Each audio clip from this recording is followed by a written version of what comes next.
A semana traz uma disputa que promete ser ferrenha em Brasília. De um lado, deputados da base do governo tentam aprovar o projeto de isenção de imposto de renda para quem ganha até R$ 5.000 e cumprir uma promessa eleitoral de Lula. De outro, apoiadores do ex-presidente Jair Bolsonaro, já condenado a 27 anos e 3 meses de prisão por tentativa de golpe, fazem de tudo para colocar na mesa a chamada anistia ampla, geral e irrestrita a todos os envolvidos na trama golpista.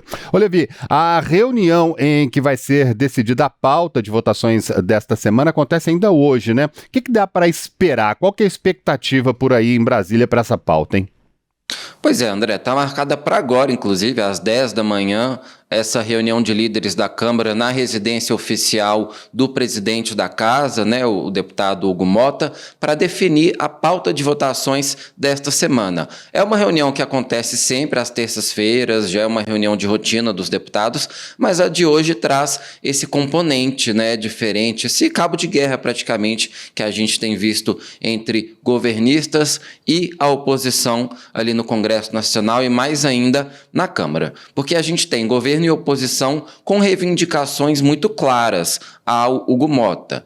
O grande tema da Câmara nas últimas semanas foi tem sido o projeto de anistia aos envolvidos nos atos de 8 de janeiro de 2023 e um projeto que também pode beneficiar o ex-presidente Jair Bolsonaro e outros condenados aí na ação penal que apura a trama golpista lá no Supremo Tribunal Federal, né? E esse debate ficou ainda mais acalorado depois da condenação aí de Bolsonaro e aliados na última quinta-feira. E aí vale aí recapitular, por exemplo, que até algumas semanas atrás, Hugo Motta rejeitava a votação da anistia, fosse uma anistia irrestrita ou uma anistia não tão generalizada assim. Dizia que essa não era uma prioridade para o país, que o país tinha outras urgências, outras questões mais importantes a tratar. Mas as pressões da oposição e com a adesão ali de uma boa parte também de partidos do Centrão, cresceu de uma forma que Motta ele passou a reconhecer que algum texto de anistia provavelmente vai ser votado sim pela Câmara. A questão é, qual texto de anistia? Porque a ala mais bolsonarista, mais próxima, né, do ex-presidente Bolsonaro, quer uma anistia, como eles têm dito, ampla, geral e restrita e que beneficia, é claro, o ex-presidente Jair Bolsonaro, talvez até revertendo a inelegibilidade dele no Tribunal Superior Eleitoral. Apesar de que o processo que tornou Bolsonaro inelegível no primeiro momento foi na Justiça Eleitoral e não tem nada a ver com esse agora da trama golpista, né? Foi aquele daquela reunião que ele fez com embaixadores no Palácio do Alvorada, ainda em 2022, para questionar ali o funcionamento das urnas eletrônicas, enfim. Mas alguns líderes da oposição querem colocar tudo no mesmo pacote. Todas essas ações aí envolvendo o Bolsonaro. Agora, tem um outro grupo aí grande na Câmara, mais ligado ao Centrão, que acha que é mais palpável que se aprove um projeto que se concentre em reduzir penas dos condenados pelo 8 de janeiro. E aí tem gente que defende que a pena de Bolsonaro poderia ser incluída nisso, e tem gente que acha que não, que esse projeto deixaria Bolsonaro fora dessa redução de penas. Mas mesmo se Bolsonaro fosse envolvido, não seria, então, uma anistia realmente, né? Seria apenas uma redução de pena, um regime ali, de prisão domiciliar, né? Muita gente questiona que Bolsonaro não teria condições de saúde, de ficar num presídio, por exemplo, na Papuda, enfim, existe toda essa discussão também. E nesse jogo, a gente tem também a posição do Senado, porque o presidente do Senado, Davi Alcolumbre, ele continua irredutível sobre a anistia. Ele diz que não vai pautar nada que beneficie Bolsonaro, né? Alcolumbre, vale lembrar, hoje é um dos principais aliados do presidente Lula no Congresso Nacional, ele tem indicações no governo, tem bastante influência, e ele dá sinais de que não vai pautar essa anistia ampla, mesmo se ela for aprovada pela Câmara dos Deputados. Então, com isso, qual que é o cálculo que Hugo Motta e outros líderes ali da Câmara fazem? Eles não querem que a Câmara fique sozinha com esse desgaste que teria junto ao Supremo Tribunal Federal e com uma parte da sociedade também, de aprovar esse tipo de proposta, esse tipo de anistia. E, por outro lado, o que eu já ouvi de líderes do Centrão mesmo que a gente aprove uma anistia, não adianta nada se depois ela for declarada inconstitucional pelo STF, né? Aí ela vai perder qualquer tipo de efeito jurídico.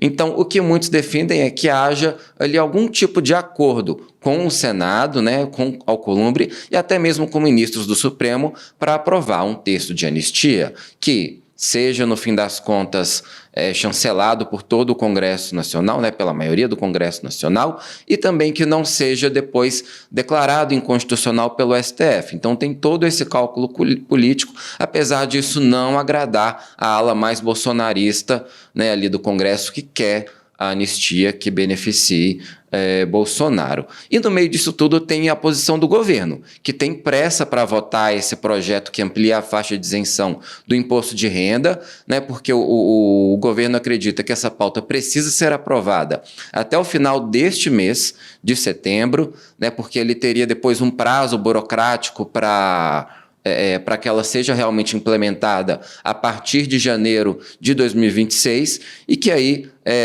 o presidente Lula, no ano que vem, possa dizer que cumpriu com essa promessa, que foi uma promessa de campanha dele, ter essa isenção do imposto de renda para quem ganha até R$5.000 mensais. Mas a oposição ainda trava essa votação do imposto de renda, né? Alguns tentam usar ali como uma moeda de troca, a anistia pelo imposto de renda ou vice-versa. Então esse é um debate que no momento está travando boa parte da pauta da Câmara dos Deputados. O governo ainda espera que esse projeto de isenção do imposto de renda seja aprovado, talvez até nessa semana, entre hoje e amanhã, mas pode ser que fique na semana que vem e que complique mais um pouco esses planos aí do governo Lula de acelerar esse projeto. A gente sabe que a pauta da anistia não é uma pauta das ruas, como se diz, né? Não é uma pauta do povo mesmo, de um modo geral, da periferia, de pessoas dos trabalhadores de um modo geral. Acaba sendo uma pauta muito política, embora aqui na nossa pesquisa não esteja mostrando isso. Agora, a gente tem, por outro lado, deputados ali, os parlamentares, que estão apoiando nesse momento, que apoiam a anistia, eles não estão olhando de um modo geral para a população, o que pensa a população. Eles estão olhando para a base deles, né, Levi? Você chamou muito bem a atenção para esse detalhe aí absolutamente fundamental, né? Pois é, essa mobilização maior que a gente tem visto pela anistia aí de deputados da oposição tem muito a ver com isso também, porque esses deputados, eles são eleitos por uma base mais fiel ao ex-presidente Jair Bolsonaro, uma base mais conservadora, né? Uma base de direita, e aí com isso eles precisam olhar o que cobra dessa base, porque eles recebem essas cobranças também. Todo deputado federal, seja ele governista ou de oposição, ele exerce o seu mandato priorizando demandas das pessoas que votaram nele, porque ele não quer perder, evidentemente, esse eleitorado. Claro que se ele puder ampliar, né, essa base de eleitores para uma futura eleição, ele vai fazer esses movimentos, mas a prioridade é sempre manter o que ele já conquistou ali de capital político. E com isso, então, muitos deputados, a gente tem tido algumas pesquisas aí nas últimas semanas que mostram até que mais da metade da população rechaça a anistia aos envolvidos do 8 de janeiro e até rechaça um pouco mais uma anistia ao ex-presidente Jair Bolsonaro, né? Mas para esses deputados esse resultado não é tão importante assim. O que vale é o que a base eleitoral ali está cobrando, está reivindicando e até com base nisso fazem aí todos esses movimentos que a gente tem acompanhado. Da mesma forma que, se eventualmente... Tá aí, inclusive, na tela, Levi, só desculpe te interromper, mas tá aí na tela, inclusive, o resultado da pesquisa, né, Datafolha, mostrando aí a pergunta, você é a favor ou contra a anistia de Bolsonaro? Tá aí, 54% das pessoas ouvidas por essa pesquisa são contra, 39% são a favor, 2% são indiferentes a essa questão e 4% não souberam responder aí, só para para completar, a gente dizer que está na tela, inclusive, essa pesquisa aí sobre a qual a gente está conversando agora, né? Pois é, e da mesma forma que, por exemplo, se for publicada uma nova pesquisa mostrando que houve uma mudança aí, de que agora a maior parte da população é a favor de anistiar Bolsonaro, você tem ali parlamentares mais à esquerda que não vão também se moldar por esse levantamento, porque eles têm uma base eleitoral de esquerda e que não vai aceitar que eles votem por uma anistia. Então, tem esse componente que é muito importante, mais ainda na Câmara dos Deputados. No Senado, nem tanto, porque a eleição para o Senado ela é majoritária, né? Então, os senadores eles precisam de ter um apoio mais amplo ali dentro dos estados deles, apesar de que muitos também se elegem com base em nichos.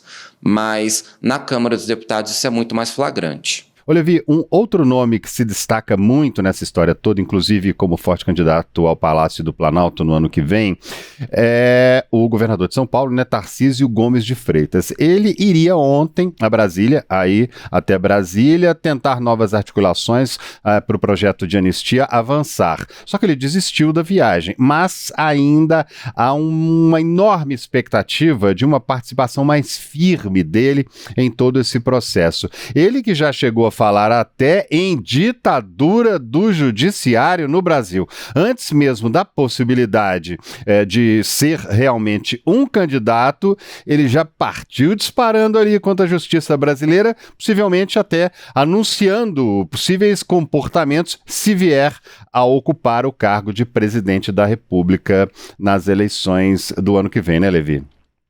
Pois é, se a gente teve nas últimas semanas um aumento da pressão pela anistia ali dentro do Congresso, o Tarcísio foi uma figura central para isso acontecer. Na semana passada ele esteve aqui em Brasília e fez reuniões com vários líderes da oposição, também com presidentes de partidos, né, com o próprio Valdemar Costa Neto, com líderes da Câmara e do Senado, e aí com isso ele conseguiu arregimentar ali um apoio maior a essa pauta dentro da Câmara, e aí existia uma expectativa de que ele retornasse aqui para Brasília nesta semana. Só que já existe um entendimento de que ele fez o que está ao alcance dele para alavancar essa pauta da anistia. Não teria muito mais o que fazer. Inclusive, a defesa de Bolsonaro entrou com um pedido a Alexandre de Moraes para que Tarcísio pudesse visitar o ex-presidente aqui, né, na prisão domiciliar. Esse pedido foi autorizado, mas só para daqui a 15 dias. Existe até uma tentativa da defesa para tentar antecipar essa vinda de Tarcísio para visitar Bolsonaro, mas ainda não tem muito essa definição da justiça. Então, existe até uma possibilidade, então, de que Tarcísio retorne para cá ainda nessa semana, mas isso ainda não está muito claro. Agora, esse movimento que Tarcísio faz, mesmo que ele não admite, é pensando também nesse cenário eleitoral de 2026. E a gente já tem ali grande parte do Centrão comprando essa possível candidatura de Tarcísio. Hoje ele é um nome preferido de partidos como, né, o Republicanos, que é o partido dele, claro, mas também do União Brasil, do Progressistas, de algumas alas do PSD, que é o partido do Gilberto Kassab, que é um aliado dele lá em São Paulo, e até mesmo do próprio PL, do ex-presidente Jair Bolsonaro, de alguns grupos dentro do PL, né? Enquanto que a gente tem uma outra ala, né, mais próxima de Bolsonaro, que ainda ainda resiste um pouco a essa possibilidade de Tarcísio. A gente até já viu, por exemplo, falas recentes de Eduardo Bolsonaro, né, do deputado Eduardo Bolsonaro, dizendo que o sistema está querendo impor o candidato da direita em 2026, e ele falando que isso seria uma chantagem contra eles, contra a família Bolsonaro, e que não iria aceitar isso de qualquer maneira. Mas a gente já tem essa movimentação muito clara aí do jogo eleitoral, e Tarcísio, de certa forma, pagando esse pedágio, né? Essas declarações que ele tem feito, né, de crítica, chamou Alexandre de Moraes de tirano, dizendo que a gente vive uma ditadura da toga, enfim. Isso também tem ali também é um movimento para chamar a atenção desse eleitorado mais bolsonarista, desse eleitorado mais radical, que se ele quiser ser o candidato do bolsonarismo em 2026, ele vai precisar desse eleitorado e vai precisar também do apoio de Bolsonaro. Então é uma movimentação aí que a gente vai ver bastante nos próximos meses.